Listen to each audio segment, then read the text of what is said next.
Hello everybody, welcome to a new video where I'll be talking about your favorite topic, the comparison between MDMS and DNB.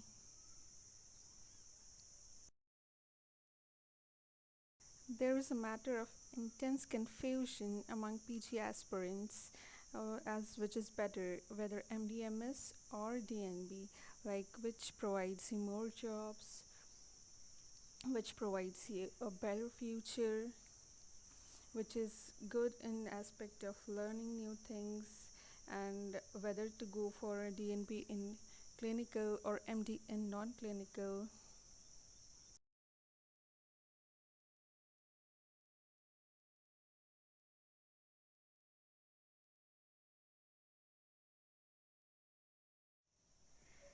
I will try to put here a clear picture of all the aspects of DNB and MDMS courses. So let's start. MDMS are postgraduate degrees offered by medical colleges and deemed universities which are recognized by Medical Council of India, while DNB is the degree offered by a National Board of Examinations set up under Ministry of Health and Family Welfare of India.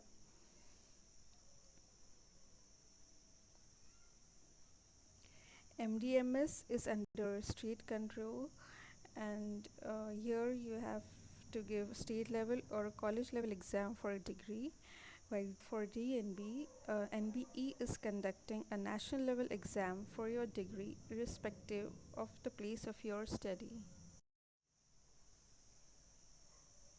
Entry into both of them is similar through NEET PG exam, but you have separate counseling for both.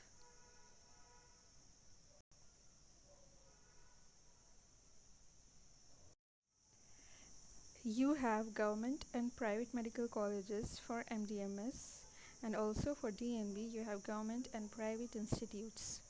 Government institutes are the best for both MDMS or DNB. While for MDMS, many private colleges are good, but some have less patient load and poor academics, so you have to choose wisely over there. But when you compare to DNB, almost all the private institutes are very good with high-end facilities and patient load. The academic activities are also similar in both, which includes your library and journal facility, presentation in national and international conferences, research article publication, training program, workshops, CMEs, case presentation, and so on.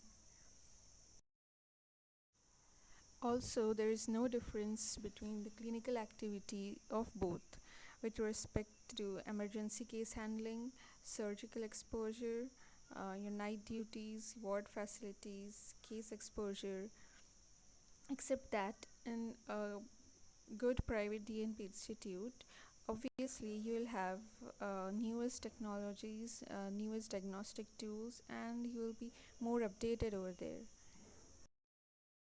I would like to add one thing over here. If you are thinking of surgical branch in DNB, then please ensure that you have good patient load and good hands-on work in the institute you are opting for. You can do this by contacting the residents over there or by the PG students who are working over there, because patient load and hands-on work is more important than academics. There's a compulsory thesis work of 1 year duration for both MD and DNB under the guidance of a thesis guide.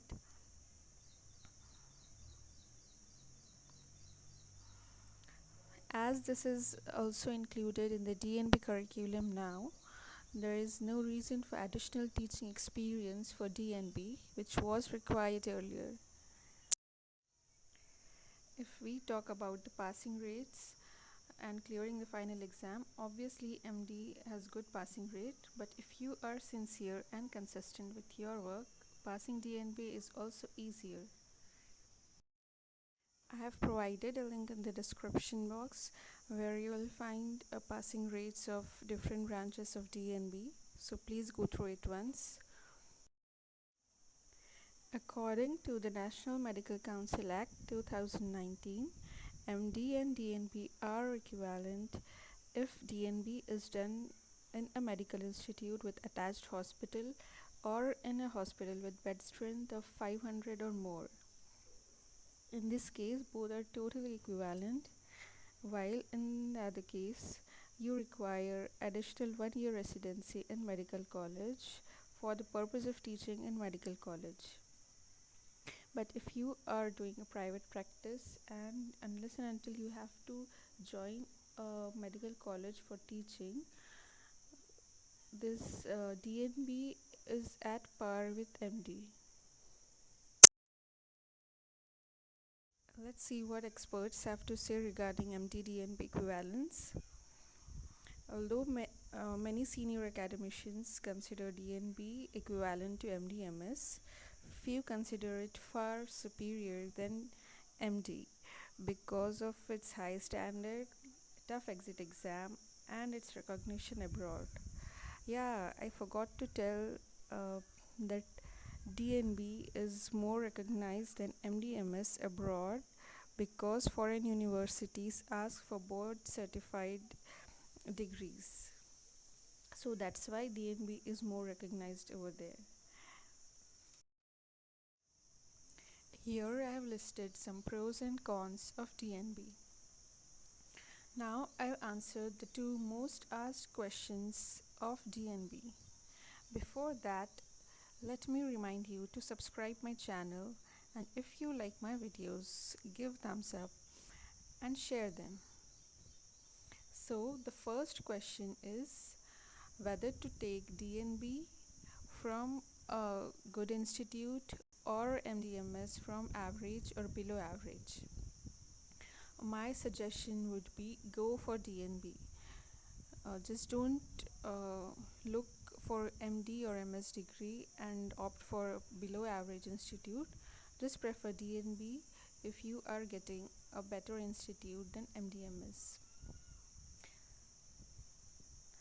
The second question is whether to take DNB clinical or MD non-clinical. See, this just depends on your interest. If you are okay with 9 to 5 jobs and non-clinical subjects, then go for that. But if you are just sacrificing your clinical branches just because MD sounds cooler, so I would suggest don't do that. Just prefer DNB clinical over MD non-clinical. So this was all. I hope it helps.